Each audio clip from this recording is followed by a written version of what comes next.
स्वागत है आपका टाइम फॉर विद हनीफ में। दोस्तों, अंतरिम बजट 2024 में महाराष्ट्र राज्य को रेलवे के लिए लगभग 15,554 करोड़ रुपए का फंड प्राप्त हुआ है, जो कि पिछले बजट की तुलना में ज़्यादा है। पिछले बजट में महाराष्ट्र को रेलवे के लिए 13,539 करोड़ रुपए का फंड प्राप्त हुआ था। अब हम जानने की कोशिश करते हैं कि इस बजट में मराठवाड़ा विभाग के रेलवे विकास के लिए क्या हासिल हुआ। इसमें गौरतलब बात यह है कि अंकाई से औरंगाबाद रेलवे स्टेशन के दरमियान जो डबल लाइन सैंक्शन की हुई है, उसकी लागत लगभग 960 करोड़ रुपए के आसपास है, जिसके लिए इस बजट में 214 करोड़ रुपए का फंड प्राप्त हुआ है। अंकाई से औरंगाबाद रेलवे स्टेशन की कुल लंबाई 98 किलोमीटर के आसपास है। ये मार्ग दोहरीकरण करना बेहद ज़रूरी है। इस नज़र से हम आशा करते हैं कि अंकाई औरंगाबाद डबलिंग के काम को गति मिल सकती है। इसी के साथ साथ परली से परबंदी रेल मार्ग के डबलिंग के लिए 100 करोड़ का फंड प्राप्त हुआ है। परली से परबंदी रेल मार्ग की कुल लंबाई 64 किलोमीटर की है। इस मार्ग का दोहरीकरण करने के लिए कुल लागत लगने वाली है 769 करोड़ रुपए। इसी के साथ साथ लातूर रोड बाईपास के लिए 46 करोड़ का फंड प्राप्त हुआ है। अकोला ढोन डबलिंग वाया मुदखेड़ और सिकंदराबाद, जिसमें पूर्णा, मुदखेड़, बोलाराम और महबूबनगर शामिल है, इस मार्ग की कुल लंबाई 612 किलोमीटर की है।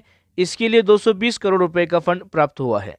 इसी के साथ साथ अहमदनगर बीड़ परली वैजनाथ इस नई 250 किलोमीटर वाली रेल लाइन के लिए 275 करोड़ रुपए का फंड प्राप्त हुआ है। वर्धा नांदेड़ वाया यवतमाल पुसद इस 270 किलोमीटर वाली नई रेल लाइन के लिए 750 करोड़ रुपए का फंड प्राप्त हुआ है। और ओवरऑल महाराष्ट्र पर नजर डालें तो सोलापुर, तुळजापुर, उस्मानाबाद इस 84 किलोमीटर वाली नई रेल लाइन के लिए 225 करोड़ रुपए का फंड प्राप्त हुआ है। बारामती लोनन रेलवे लाइन जो कि 54 किलोमीटर की है, इसके लिए 330 करोड़ रुपए का फंड प्राप्त हुआ है।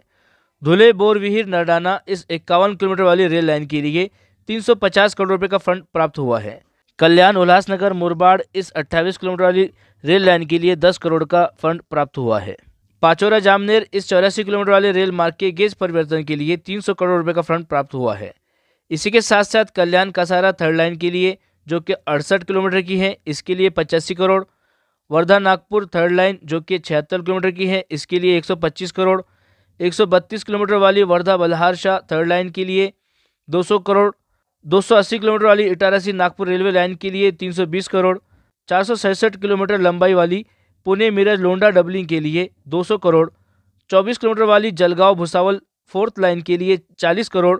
247 किलोमीटर लंबाई वाली दौंड मनमाड़ डबलिंग के लिए 300 करोड़ और वर्धा नागपुर फोर्थ लाइन के लिए और मनमाड़ जलगांव थर्ड लाइन के लिए 120 करोड़ रुपए का फंड प्राप्त हुआ है।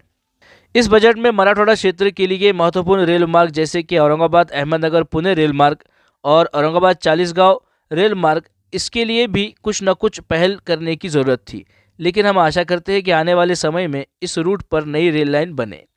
तो आशा करता हूँ दोस्तों ये जानकारी आपको पसंद आई होगी। अगर जानकारी आपको पसंद आई है तो प्लीज़ वीडियो को लाइक कीजिए, शेयर कीजिए और मेरे चैनल को सब्सक्राइब कीजिए। अपना और अपने घर वालों का ख्याल रखिए। धन्यवाद।